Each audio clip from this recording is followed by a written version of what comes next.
it's a historic window for U.S. soccer, the first time in history that we're playing World Cup qualifiers in January. So definitely exciting. There was it was thinking about the roster composition. It was never easy to put that together based on game time of our players domestically, and then looking at the form of our European players. So when I look at the roster in whole, I think it's a mix between guys that are playing regularly and guys that have been in training camp with us in December and then again in January. Couple things to keep in mind. We have to be very cautious with COVID during this window. It's spreading like wildfire, and there's a chance that anyone that is coming into camp can potentially be excluded based on that. We already had one player have to drop off the roster because of it. And then just thinking about the weather conditions. This is, when I think about historic World Cup qualifiers in our history, and certainly the two that come to mind are the game in 2001 against Mexico and Columbus, and then the game in Denver against Costa Rica, where the weather is playing a key role in that and really giving us the upper hand. So we expect to embrace the conditions, enjoy the conditions, and really be able to take it to our opponents in this. In the big picture of the whole this window, we're looking to position ourselves to qualify for the World Cup. And that's the expectation on the group. We're not getting ahead of ourselves. We're taking it game by game. And all we want at the end of this window is to be in position for the March window to qualify for the World Cup. Thank you. Thank you, Greg. We'll begin with questions and start with Doug McIntyre from Fox.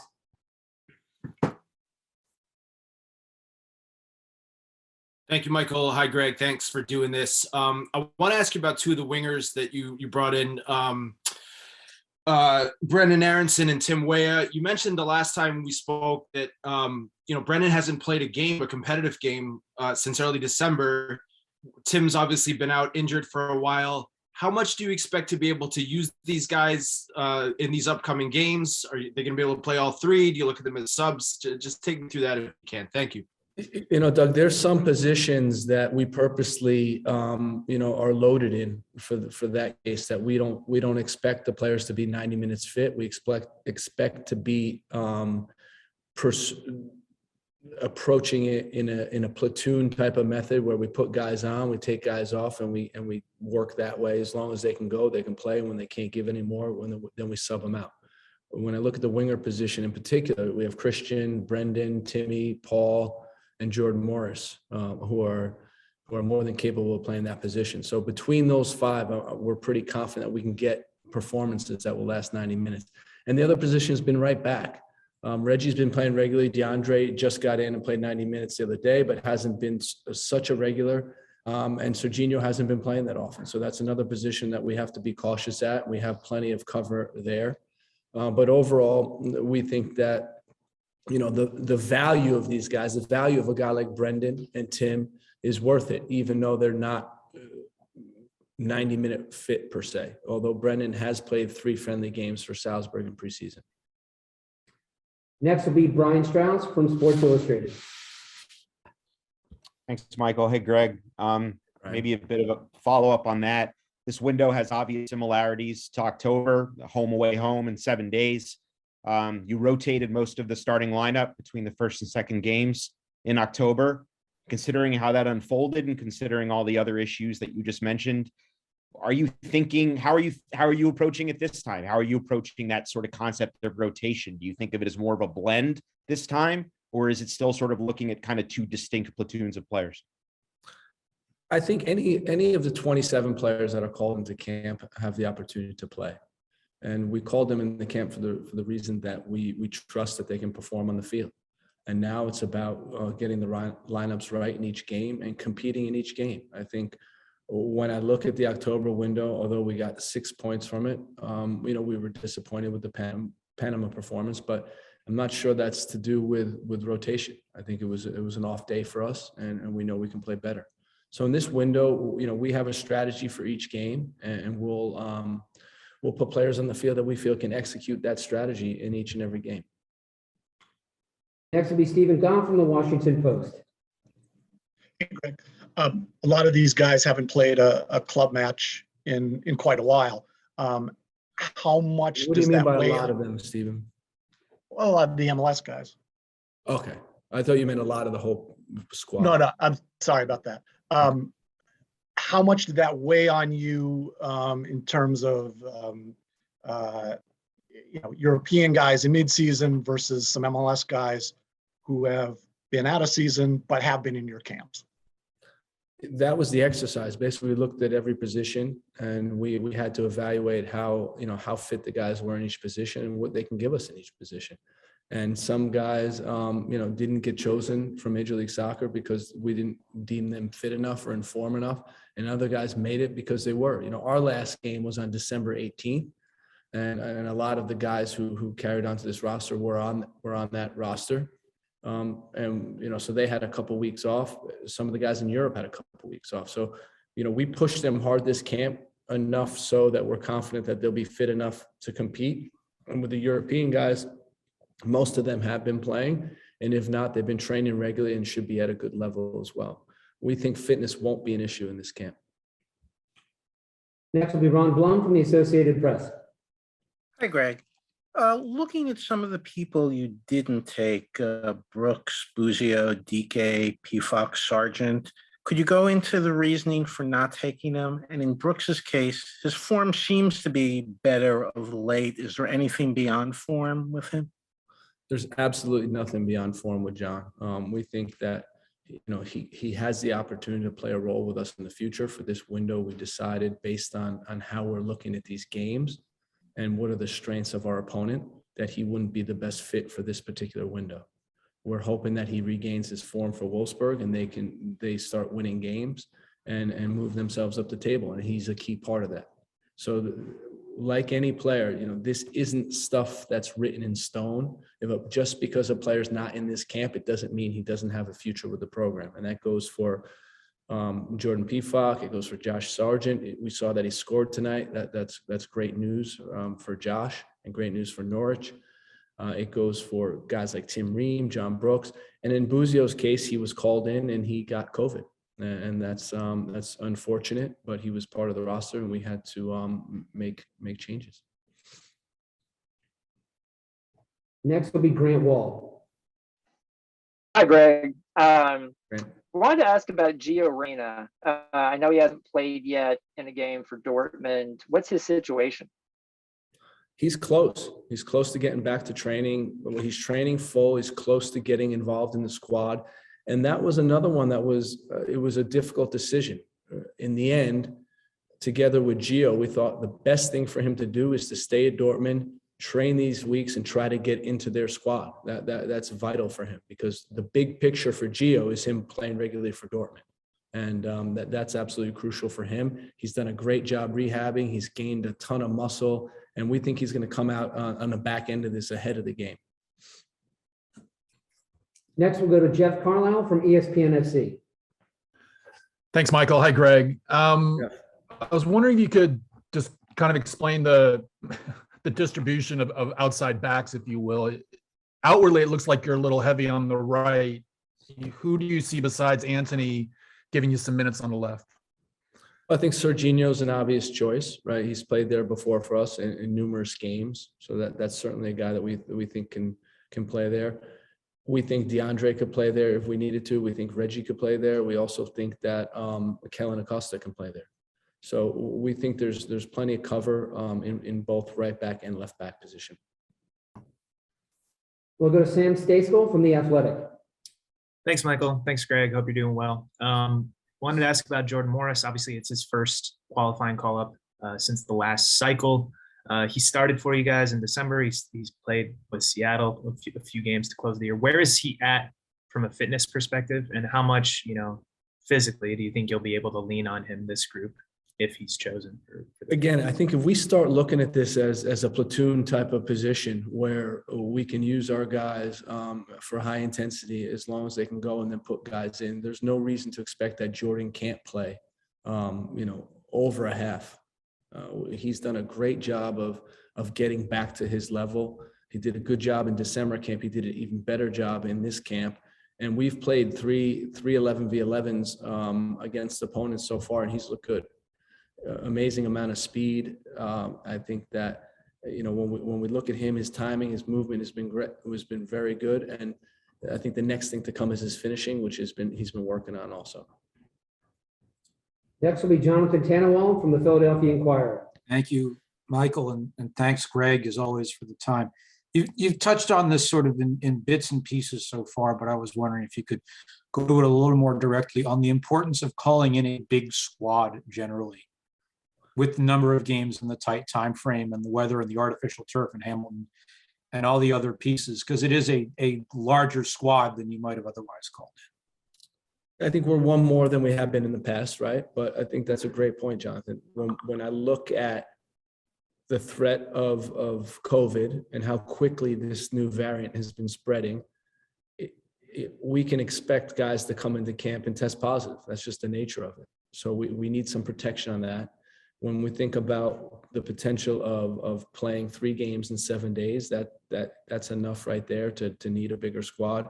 When you think about yellow cards accumulation, we can be missing some guys for that. You have potential for injuries. And then finally, any potential wear and tear that the turf in Hamilton can bring. So that's exactly why we increased the roster size a little bit. And we feel that we'll have enough cover no matter what happens in this window. Although we're expecting, the worst, right? You never know. Every window has its own little story to tell. And we're expecting, for this one not to be any different. Next up will be Daniel Nora from Univision. Thank you, Michael. Hi, Greg. How are you? Hey, Daniel. I just want to ask you if you see this window like the final opportunity to get the 9 points, the desired window, and if there's any special preparation ahead of playing in turf in Canada, because it's going to be the first time in the qualifiers for you guys. Thank you. We'll have turf in Columbus that we'll be able to train on. And Daniel, I think collectively, everyone on this call knows that's never going to be a trap that I fall into, right? We're focused on one game at a time. The first game is El Salvador. We know after this window, there's still 9 points up for grabs.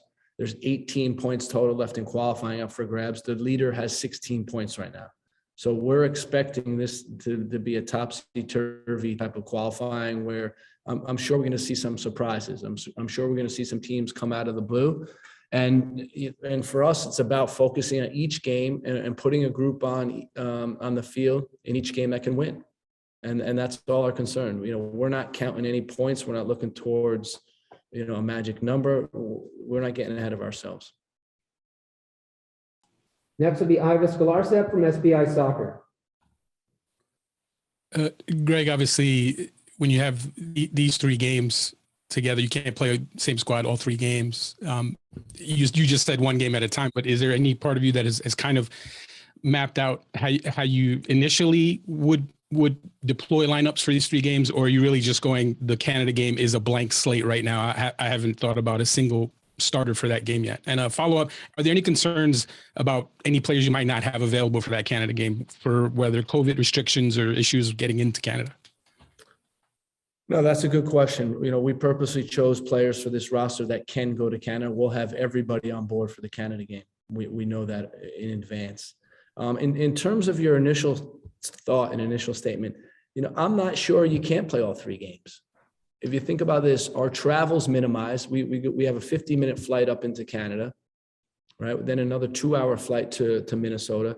It's no different than a player performing for his club 3 games in a week. So I'm not ruling out a guy being able to play 3 games in a week. And in terms of our planning, I think we're well along with strategy planning for each game and how we're going to approach each game. The personnel will depend on, again, who gets into camp, who's able to train, who's able to perform, and we'll adjust from there. We'll go to Brian Sciaretta from American Soccer Now. Thank you, Michael, and thank you, Greg. Greetings from New Jersey. Right. We have, I want to ask you a little about Weston McKennie's form. It seems to be excellent right now, and discuss, I know you don't like to revisit the ancient past, the response you saw from the incident in September to what you see now. It seems like he's responded terrifically in the face of adversity. I was wondering if you could comment that, and then also just finally some words on Luca De La Torre and how he's performed to force his way back into your plans for a World Cup qualifying roster. Yeah, so regarding Weston, he's probably in the form of his life, playing at a really, really high level. And that's good to see. As we move into World Cup qualifiers, it's always great to see guys who are in form. Look at Tyler Adams, he's a guy who's in form. Yunus Musa is in form as well. So that's great to see these guys, particularly in our midfield, doing a good job. Regarding Weston, I think that, again, if we have to revisit this, it's when it happened, it was a momentary lapse. It wasn't a reflection of his character or who he is.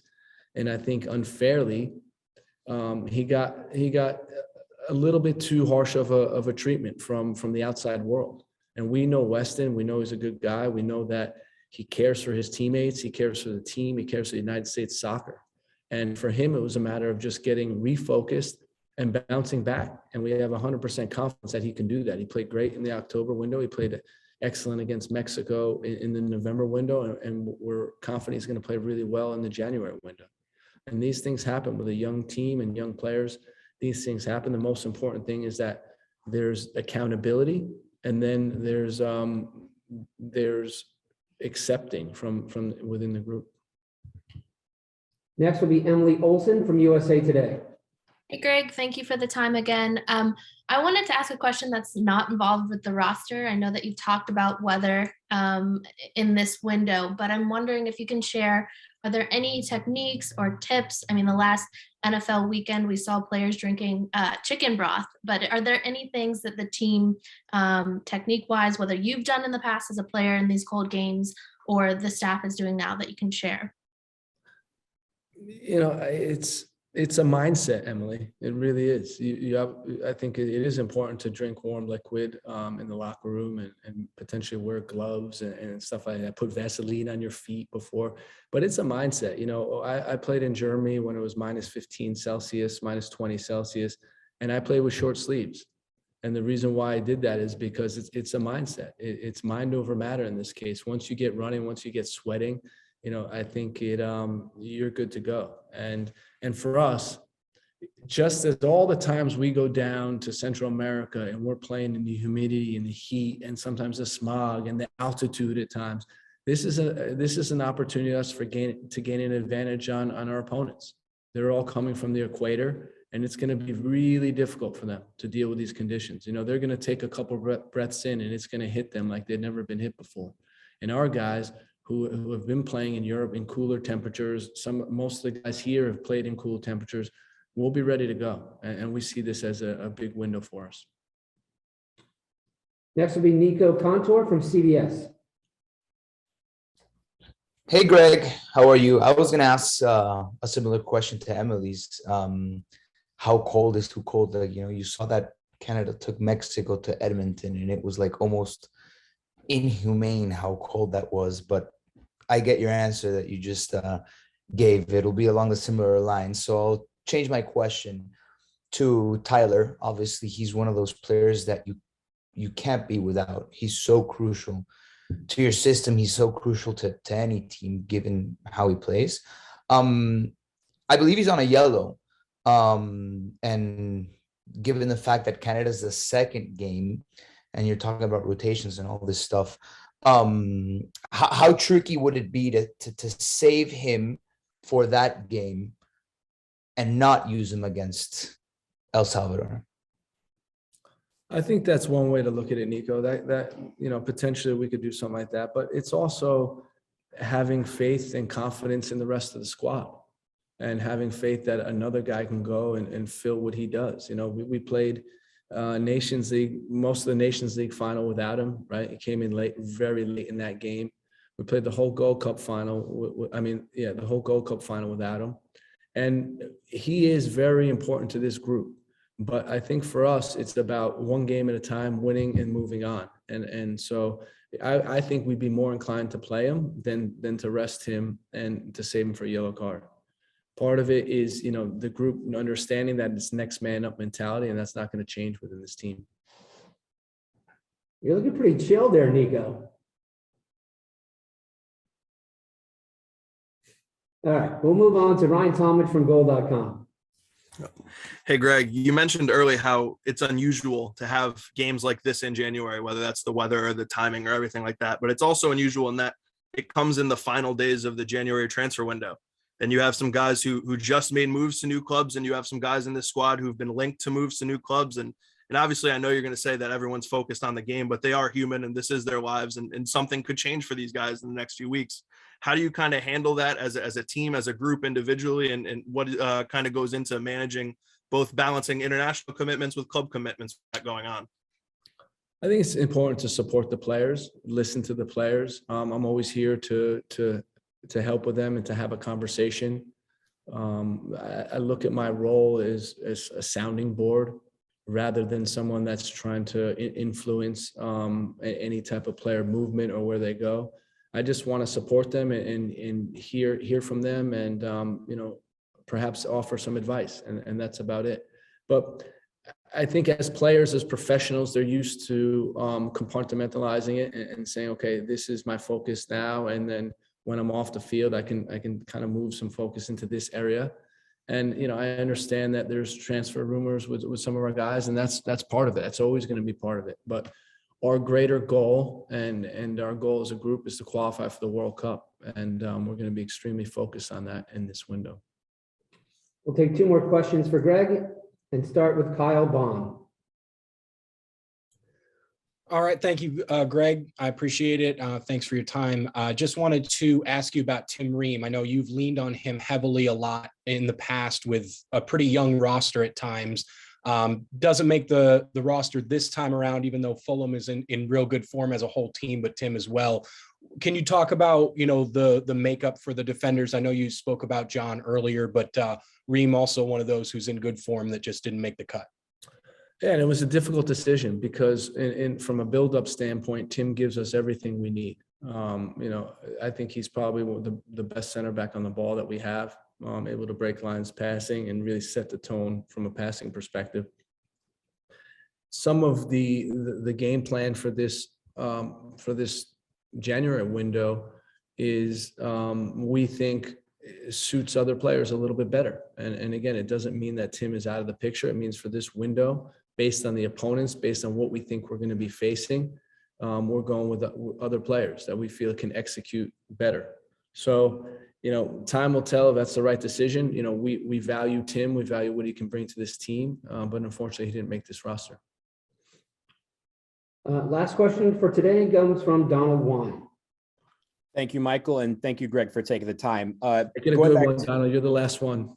It'll be good. It'll be good. I promise. Going back to the COVID issues you had in the beginning of camp, and obviously you mentioned a couple of players that have had COVID and recently that factored into your roster. Given that, coupled with the fact that we're in the middle of winter and travel delays and things have been plagued, snowstorms have been plaguing the United States, do you have a taxi squad, or did you consider having a taxi squad of some sort in case you do need to call in players mid-window?